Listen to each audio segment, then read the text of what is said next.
I'm Adrian Ghobrial. In my hand are a detailed statement of facts of the atrocities carried out by serial killer Bruce McArthur. This was read inside a courtroom today by Toronto's lead Crown prosecutor, Michael Cantlin. But before he began, he addressed the public in the courtroom with a warning. And that's where we begin tonight, with a warning. The details you're about to hear are disturbing. You're going to hear how Bruce McArthur killed 8 men and what he did with their bodies afterwards. I mean, you watch all these crime shows. I mean, just to be ignorant for a minute, like, you watch all these crime shows, you hear about this happening elsewhere, but then when you're actually sitting down in a real life case, listening to these details, it's different when you're sitting in person listening to all of it.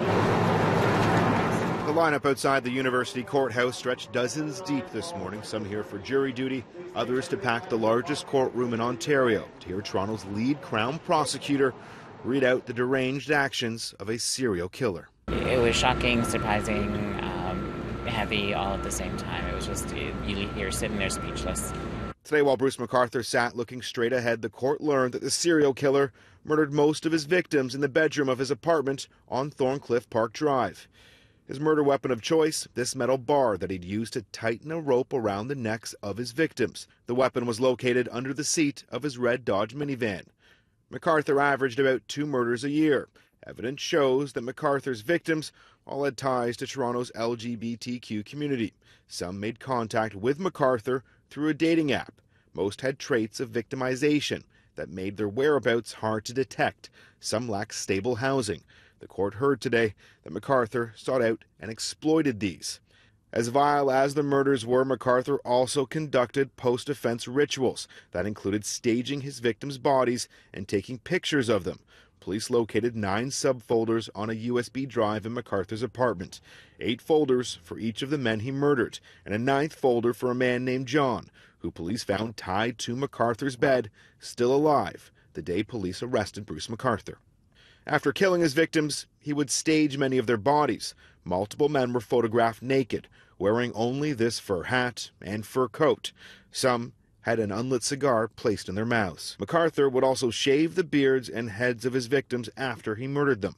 Police found the hair of McArthur's victims in these Ziploc bags in the shed of a home on Moore Avenue, south of Mount Pleasant. There's a level of significant monstrosity there, I think, right? That you would go to the extent of staging somebody and choking them and killing them and then proceed to do whatever else that you were doing. Haran Vijayanathan, the executive director of the Alliance for South Asian AIDS Prevention, brought the mother, brother, and brother-in-law of victim Karushna Kanagaratnam to court today. And they're processing it all. I don't know that they were able to understand everything, but they're starting to process it. This is the first time that they're going through this as well, and English not being their first language and having to have an interpreter there. I don't know.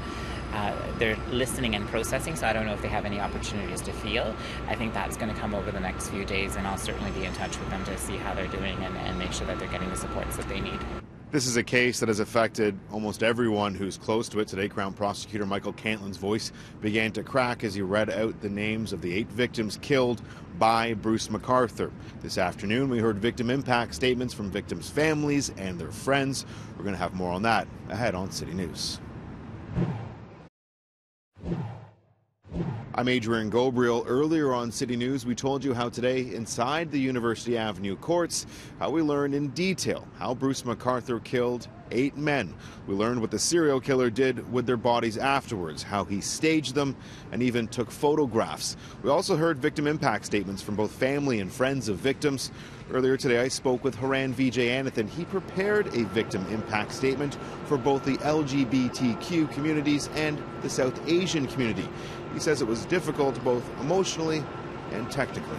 We didn't have much of a turnaround time to sit down and process it, so I received the document Tuesday evening and I filled it out and sent it off for review and board approval and sent it in. So we really talk about what we actually heard in the community through our one-on-one sessions, or people just emailing us, or folks in our group sessions that we've offered after these trials, just for someone to a space for people to come in and just share their thoughts and feelings. And so we talked about the anxiety that is caused in people in terms of going into social situations or dating. We talk about the mental health issues that people are facing as a result of it, like with depression and anxiety building up for them, their lack of trust within the community. It's really the way we treat refugees into this country. So talking about all those things is what we put in the impact statement. And again, I didn't have much time to process that as I was writing, because I was just writing it to get it in on time for submission. But hearing it being read tomorrow, I think it'll be a different thing. And again, these community and victim impact statements is an opportunity for community voices and victim voices to be heard and humanized. And so I think it's a really important part of the process, whether that's taken into consideration or not, but it is important.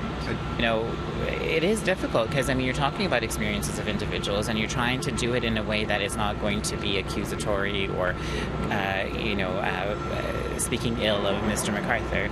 But, you have to really design it in a way. So, all of the emotions that you want to put into it, you can't put into it, unfortunately, but you can put some of it, certainly, in better ways.